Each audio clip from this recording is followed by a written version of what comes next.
the vision for the City of Tampa is to enable you to do your business online.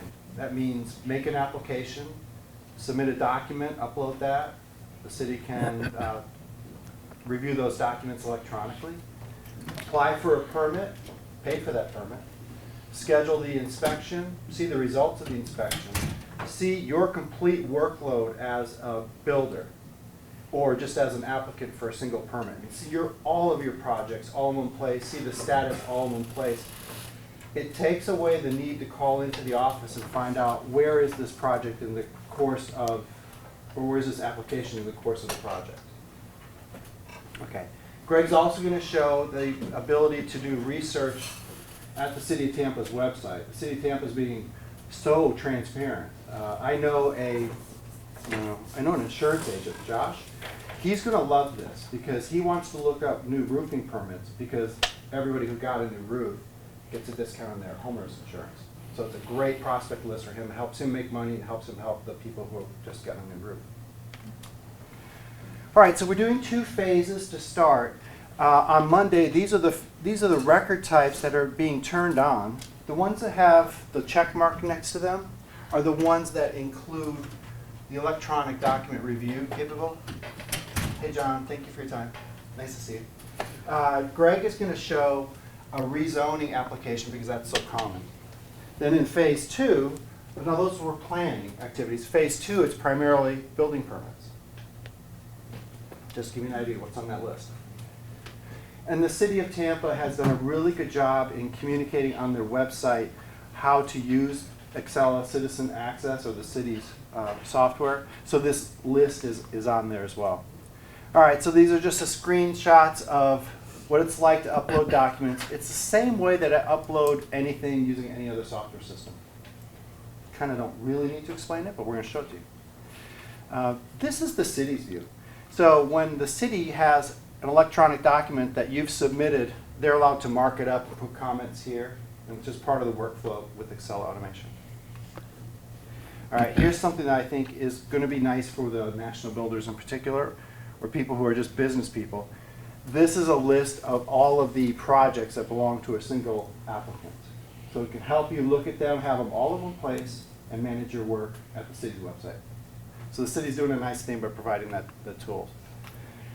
Payments can be made online. At the moment, the payments can be made via credit card, and the city will be looking into so many things to do. So one would be add electronic checks, for example. So we do things, we don't do everything all at once. Okay, inspections can be scheduled from a smartphone. A few years ago, the world changed in terms of technology. It used to be that devices were written in order to accommodate software. It's not that way anymore. I think Apple changed that when they created the iPad. Now we write software to run on the iPad. So we do the same thing for smartphones because we know people want to use different things, and contractors, subcontractors aren't necessarily using a big laptop in their truck. They might just want to work from their phone. Okay, so I saw a YouTube video of Sacramento, a contractor there, and he said before they moved to an online service, it had EDRs, which is why I was watching that. He said dealing with the city was kind of a crapshoot. You didn't really know all the time where you were in the application process.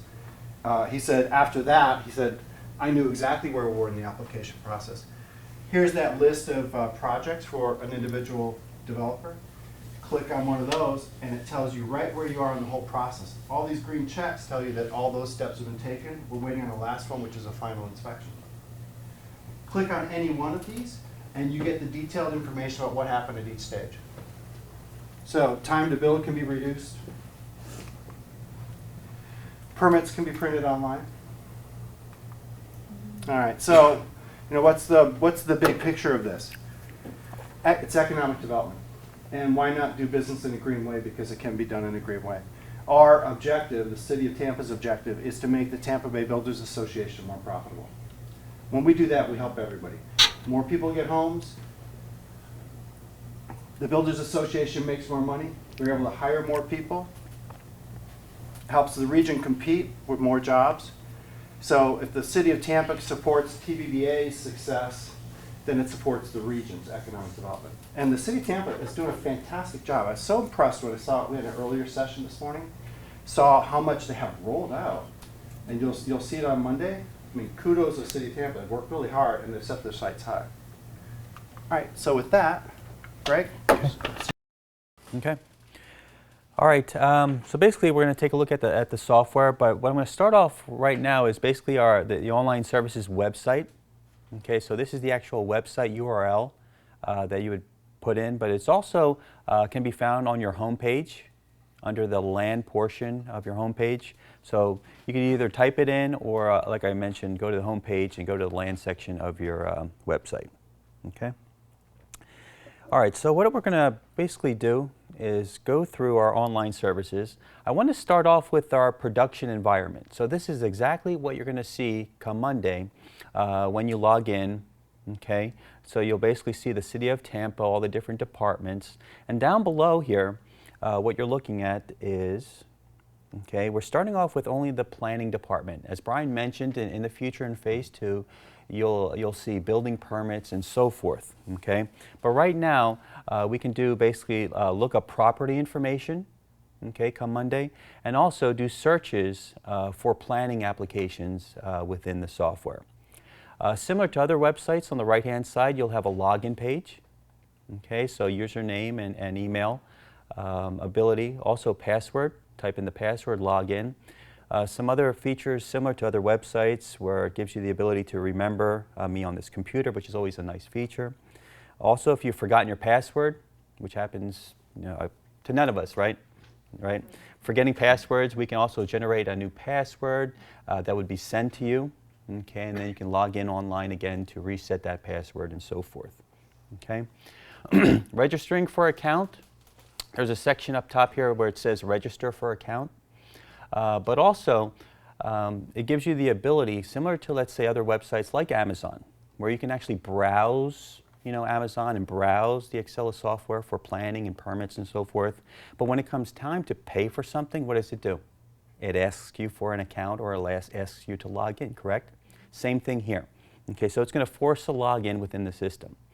Another pretty neat feature, we actually have this kind of like a global search that actually searches the entire website up top here, similar to like a Google search. So if you're searching for a contractor's name or possibly an address, okay, I'll even type it in right now. You can type in, like, let's say Brian Smith. Say Brian Smith, and then see if we have any Smiths that come return as a return information. So what again, this is going to do is return any information regarding Smith. Now, Smith could be an address, a Smith could be a contractor. And what it did was, the search results brought back 2 records, okay? I know it's a little small here, but basically there's a planning and zoning record and also a planning and variance record, okay? So, but just think of this as a kind of like a global Google search within the software, okay? All right, so I just wanted to show you this particular page because this is actually the production live environment come Monday, okay? But what I'm going to switch to right now is basically our development site. So basically I can play around on this site today and not cause any kind of issues, okay? But another nice feature here is this is for the future, guys. Right here's planning, but also when you incorporate building and building permits, you'll also see a tab in the future for building. Code enforcement cases down the line. So citizens can log in online, basically post complaints against, contractors or basically any kind of housing complaints and so forth, okay? You'll also notice the change here. Because we have multiple departments, you also have multiple departments down here in our box, okay? But everything else remains the same, okay? So currently I haven't logged in. So this is a nice feature. You always have the feature of logging in, but also not logging in. Okay, so what I can do without even logging into the system is doing lookups on property. Let's say I'm a contractor or a developer, and you just want to look up the activity on a particular property. Let's see if there's any complaints against it, what the application against that property have been. You could do a quick lookup. Okay, so I click on lookup, and it brings me to a page called Lookup by Address. Okay, so I'm just going to type in the address here. Street number, just type in, keep it easy here. Boulevard, 1400 Boulevard. You'll also notice these little blue bubbles. For those people sitting in the back of the room, you probably don't notice them, but there's actually these little blue question mark bubbles. They're kind of our help features. Okay, so if a contractor or developer is going through these particular screens and doesn't know what the actual field means, okay, they can click on the help bubble and it gives a little description or an example of what needs to be included in that search. Okay, so all they're going to do now is click on lookup, and again, what that does is kind of looks up in our Accela system, 1400 Boulevard. It's going to bring back all records associated. Okay, and because right now we're just dealing with planning in our phase 1, it brought back a one particular record with the parcel information, the owner information, and the address itself. Okay, another pretty cool feature that we actually, anytime you see a globe, okay, within our system, it basically pulls in any kind of GIS information. Okay, so for those people that like looking at maps, it's a wonderful feature because you can click on Show Map, and it pulls that parcel and address onto a map. Okay, so as it's pulling back that information, you'll notice that it pulled up the actual parcel information. We have different categories that the city would open up to citizens. Okay, so categories that we call it layer information. Okay, layer information, which means if you wanted to, on a map, let's see, actually find the flood zones. If there's, what flood zone is this particular parcel in? Okay, so you click on FEMA flood zone, and you'll notice right around here, boom, flood zone X. Okay. Hope that means something to somebody in this room, correct? Okay. I know the video's on, so. All right, so like a historical district, same thing. If you click on, if you wanted to see if this parcel is in a historical district and which district it's in, you'd select historical district, and it would return that particular information, and so forth. Okay, so this is great for developers. So basically, instead of calling to you guys or coming in indoors to actually sit down with one of you, okay, actually in the planning department, they can go online and get a lot of this, you know, preliminary information before they even submit applications. Okay. So again, some other features before I move on, you can do additional searches, you know, on the map itself, by address, by owner, parcel information, and so forth. Okay.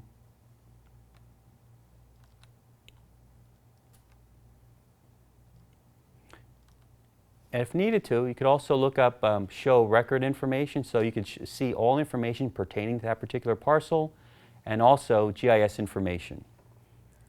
So if you're interested as a developer in all the GIS information, the city has exposed that to the building associations and all the different parcel information and any kind of descriptions associated with that parcel and so forth. Okay. All right, so let's move on here. So again, that's our GIS integration that citizens can look up online. Okay. So as we make our way back to the home page, and without logging in yet, we could also look up certain applications within the system and also schedule inspections. And again, we can do all this without even having a login. Okay. You want to move forward and capture more information, we would have to register for an account. Okay, so I'm going to show you how to register for an account right now. And similar to other websites, okay, it's going to go through all the legal verbiage of, you know, do you accept this condition? I have read and accepted this above terms. And we all know that we all read through every single paragraph in those sections. Okay, and then I select that and continue registration. Now again, I'm registering for an account. All right, so as we make our way down our registration form, and I'm just kind of going to do this pretty fast, just type in some information here.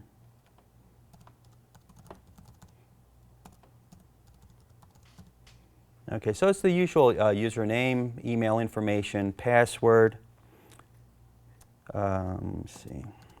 I know the password's at least 8 characters in length. Okay, so you have to actually, or it will tell you if you don't put that in. Type the password again. Again, similar to any other website out there, you have to go through this security question. All right, what was your first car? Volkswagen. Okay, VW. What year was it?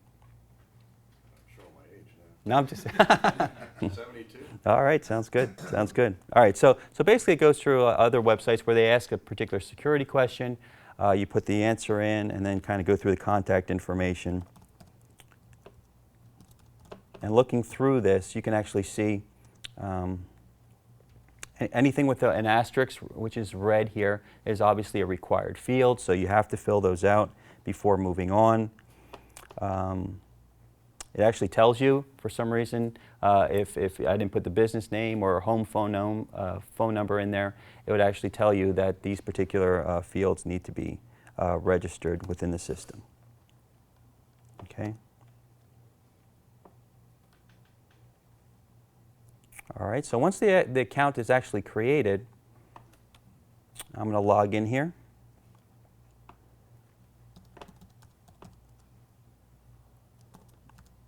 And Brian talked about that many of your, let's try again. Got to make sure you type in the right password. Okay. So I'm logging in right now. Okay, you'll notice based on login, you'll notice last time we only had 2 options here under planning, but now we have 3 options. So everything is basically role-based or security-based. Okay, so based on your role as a citizen, these particular options show up within the menus. Okay, so now we're going to create an application, and we talked about creating a rezoning application within the system. So let's do that. So a citizen will come online here. Click on Create New Application. Once again, go through this legal jargon here and accept that. We have a list of all the different planning applications that are coming out through Phase 1. Obviously, Phase 2 and so forth, you'll have an entire longer list attached to this, but we're going to select Rezoning. Rezoning also branches off to different categories of rezoning. So you can actually have an incremental review, a pure rezoning review, or a substantial change option as well. So I'm just going to stick with the rezoning application because I'm starting this from scratch. Okay, once we go through this, you'll notice this as well. There's a nice feature up here if for some reason you're getting a little confused or need some additional help. The city has actually put in a link here called Instructions for Using the Planning and Development Department's Citizen Access Portal. Nice feature because a citizen can click on that and it'll actually take you to this really nice document that's not that long. So it's not like a user guide that's like 300 pages. It's really a nice guide. I'm not going to go through each section, but it basically tells you things to know before you start, what types of records are in Phase 1, and then goes through the steps of each window that we're going to take a look at in the next hour or so. Okay, so just as a review, there is a document, a help document, and this is the link to that particular help document for each of your citizens to access. Okay, you're noticing up top here, we go through a wizard-like application. So it's step 1, step 2, all the way through the review process, and then we end with obviously paying for the application. Okay, so there is a step-by-step wizard process that we go through. Okay. Another pretty neat feature that the city has implemented, if for some reason the address, if you're not sure if the address is part of the city or county, and that's what it describes right here, you could click here, because that's what it says, that's what I'm going to do.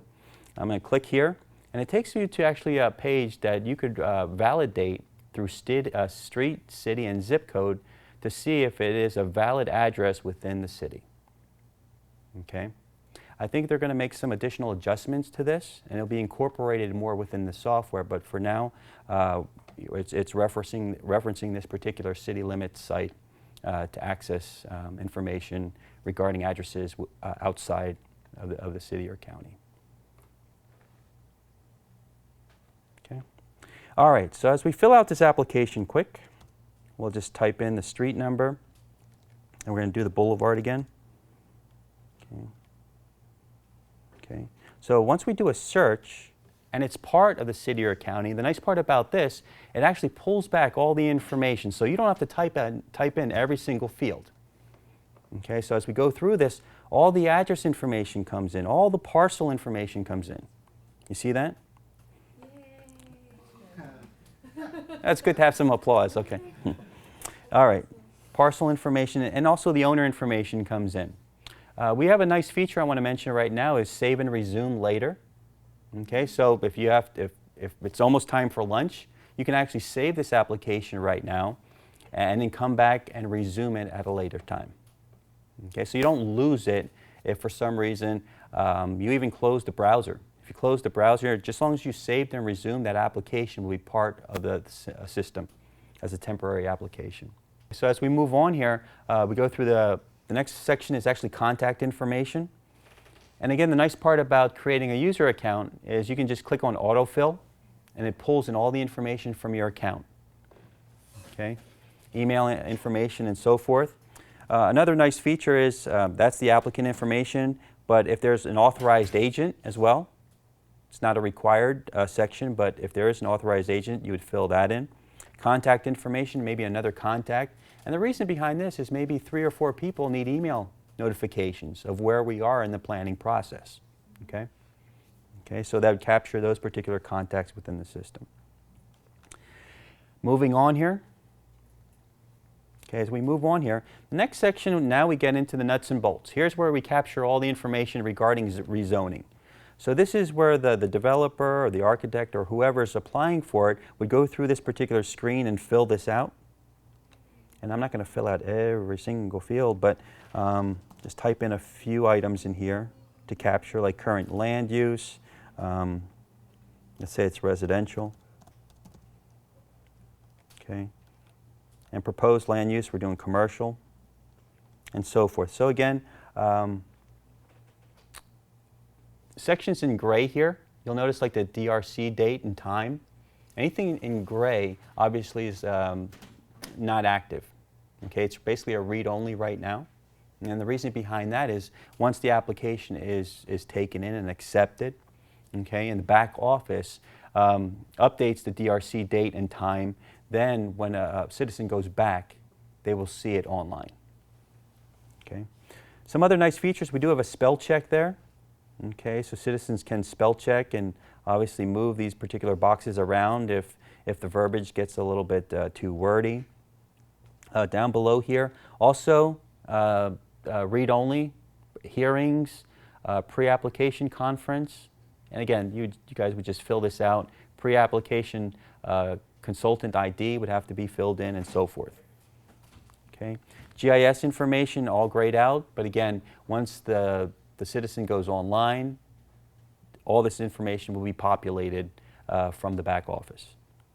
Okay, we do have a section down below here that captures transportation information, phasing, waivers or variances, additional parcels and addresses, and also public hearings. And the way you guys would work this is it's just a little different. You click on Add a Row. When you add a row, you just fill out the transportation information. Okay, so current land use, as I mentioned, was residential. Structure size, I'm just going to put in a couple numbers in here. Proposed land use, I think we're going, and again, all these drop downs are coming from the back office product. Okay. Okay, so we'll select that. And nothing's really required here. You don't see any asterisks there, so we don't have to fill out everything, but obviously the more information, the better. So we submit that. And again, I'm not going to do every single one, but if you had to add additional rows, that's all you would need to do. And you could have a list of all the different rows within the system as we capture transportation, phasing, and so forth. Okay. All right, so as we move on, oh, see, required field, stop me. All right, so we move back in here. So I look for an ID number. So in this case, I'm going to select no. Okay, so as we move on, the next section is basically for documents. Okay, the system is obviously, and it's in red, so now you really need to pay attention. So these are required, the following documents are required in order to submit a rezoning record.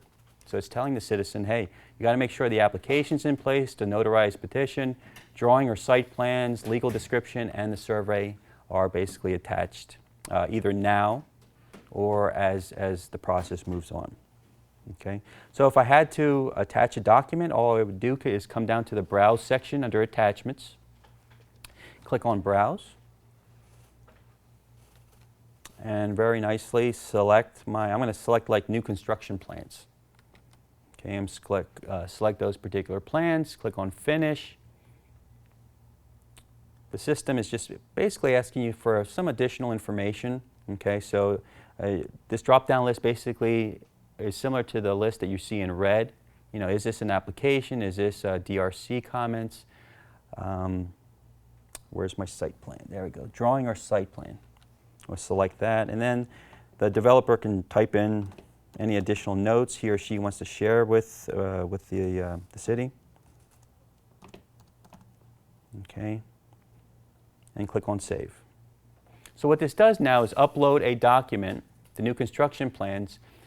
The developer would get an email right now that it was successful, and also the planning department and whoever's assigned to that particular application would also get a notification as well. Okay. While I'm here, I'm actually going to open this up because this is the section where we talk about, and this is the communication between, let's say, an architect, a developer, and the planning department. Okay, this is where our electronic document review comes into play. Okay, so this is where an architect can open up particular plans. And I just want to show this to you briefly. If you have any other additional questions moving forward, we can. So basically this could be the development plan. Any kind of comments associated with that would be seen on the right-hand side here. Any markups done would also be seen. And once we move on to another application, I'm going to show you and actually demonstrate the final sign-off of this particular document. Okay. All right, so as we move on here and continue through the application process, we're almost complete. Now this is a review page. You know, so this is like a last minute to make sure that all the information I've put in is acceptable, is correct. And you can add, you know, if there's some additional rezoning information, all you need to do is click on Edit. If you click on Edit, it allows you to actually go back into that particular form and update any field that you feel you made an error. So again, this is the review page. And here's that section with all the different tables that we put in. The attachment is still there, so if you want to delete it right now, you could, okay, just in case. You could put as many attachments on there as possible, or if you want 5, 6, 7 plus, it can handle as much as your IT department accepts. All right, so as we move on, we're about finished with the application. We're going to make its way to the application fee. Okay, so this allows you, this basically, here's where you actually pay for the fee. We do have a shopping cart feature. Okay, so if you have multiple applications that you want to pay for, you would do so on this page by clicking on Continue Shopping. Okay, but again, right now, the rezoning fee, from what the other group told me, it's not $50, but that's it's pretty kind of a low fee right there. But anyway, we're going to click on Checkout. Okay, as we check out, all this is doing is taking you to another page, so you can actually possibly one last time either remove the application or continue shopping and add some additional applications so you would pay for them. Okay, so let's check out here. Okay. So the one option we have right now, currently within our system, you can actually pay by credit card, by bank account, or what we call or trust accounts, or basically escrow accounts. Okay. Currently, the city is basically allowing for credit card payments. Okay, that's the one option that we have right now. So we're going to click on Submit, and we're going to come up with the usual payment page that comes up on many websites. Okay, so it's the usual. I'm going to go through this pretty fast because pretty much everybody has done this. It's the holiday season, so you're probably doing a lot of it. So credit card number. So let's type in a credit card number. All right, guys, so at the end of the day, we actually pay for this. So we're going to submit the payment, and if my credit card information is accurate, again, at this point, an email will be sent out to the citizen confirming the application has been verified at least. So now I want to make my way back to the actual application. So I've logged in now. I click on Search Applications. See, the nice part about this is once I actually have an account, all the applications that I put in are associated with me. Okay, so you'll notice right here, I know this font's a little small, but basically here's the record information, the type of record, which was a rezoning application, the address, status, and over here I actually have an action area. Right now, the city does not want anything from this particular developer, meaning there's nothing to pay, or things are good. The status is that we have an open application and in process. If there was a payment that was due, the developer would actually see an action item of pay here. Okay. Some other features down below here, different search capability. If we wanted to search for like different projects within the system, you can do so. Search for other applications within the system, you can do so. Again, based on role and security that the city has set up for you. Okay. The reason I came back here is basically I want to show you. Show the workflow or Yep. the status info? Yep. So when I drill into that particular rezoning case, because I'm coming back to this record because I want to see where in the process things are. Let's say I submitted this application 2 days ago. So instead of calling downtown to see where we are, you can go online and take a look at the rezoning application put in. Okay? All the detailed information you put in, record information, applicant information, owner information. More details allows you to capture all the information that you saw in that long list of the application. Okay? Here are the fees. Okay, so again, I paid my $50, so there's no outstanding balance that you see right here. You could also click on View Details, which allows you to see the receipt. Okay, so if you needed to have a receipt reprinted, you don't have to have downtown fax you anything. All you need to do is go online, and here's the receipt for that particular transaction.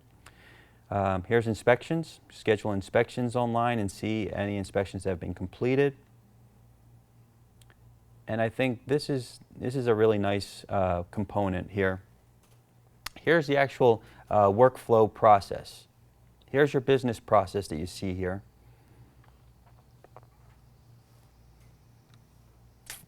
And as you go through here, so these are all the different steps. I know it's kind of small, but you can see all the different reviews within the process itself. It actually tells you it's at the application and review step.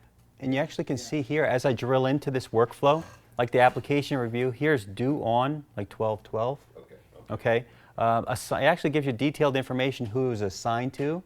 So if you have any questions, concerns, their comments, I don't have a comment here, but you actually see their comments here as well. Okay.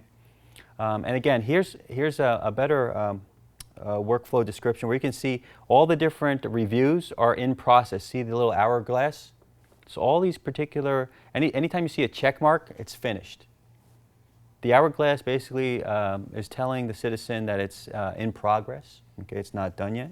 We talked about notification, and I know most of you are probably looking at this green banner right here, but this is a nice feature notifying the citizen if there's something wrong, or they're just letting you know that they need something from that particular application. For in this case, I have a condition, or it's like a flag put on the application, non-conforming status, or this could be anything, any kind of flag put on that application. It's nice because once the citizen opens that particular application up, it's right at the top.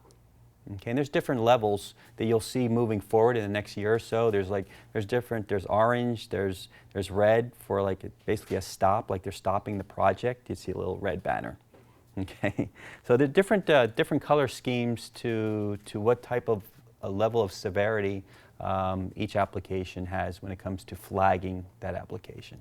So we talked about the actual report. So once the application has been submitted and it's been paid for, we have a report up here that we run, the rezoning report.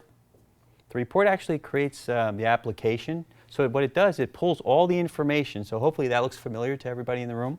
It pulls all the information right off that application that we put in online. And then all you guys would need to do is obviously either download it, print it off, put a wet signature on it, right? And then make your way down to Documents. Scan it, yep. Scan it. And then come down to our attachment section where you put in the site plan. And then click on Browse, and all you need to do is basically upload it to the website.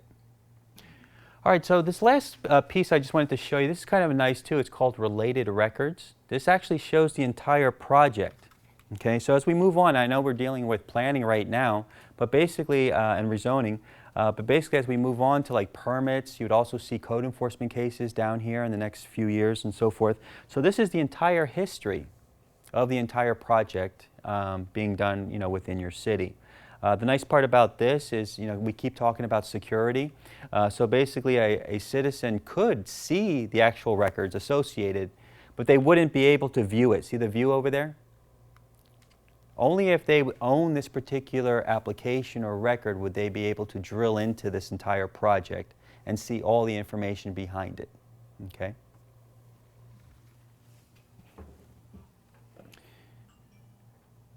All right.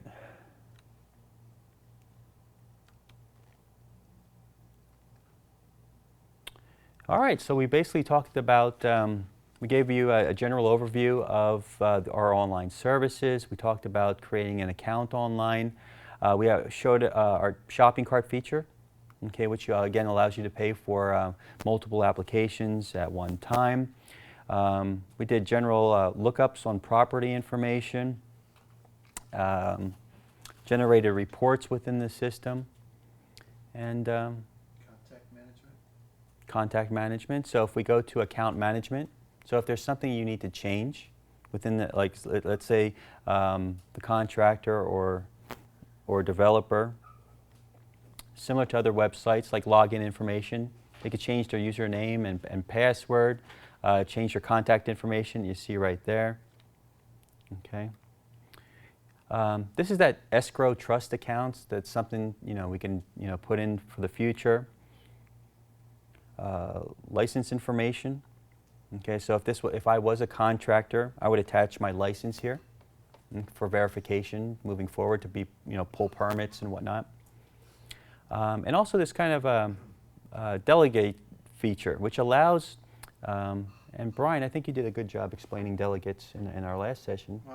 The delegate function is where businesses will need to make your decisions about your business process. As Jennifer pointed out, the large home builders don't want to be the primary point of contact in the automated processes that occur, that the city has chosen to have occur during the application, because there might be a project manager or a contractor or subcontractor. So this is where you'll choose who you want to have as your delegates. And the city and the city software company want each person who does business here to be in control of how that works. This is so as your decision making. So that's what delegates are for. We see them used at the state level for, like at the state of New York, there might be 350 banks or Bank of America in the state, and one person can't keep up with it all, so they have to have staff who are delegates who can apply for licenses, for example.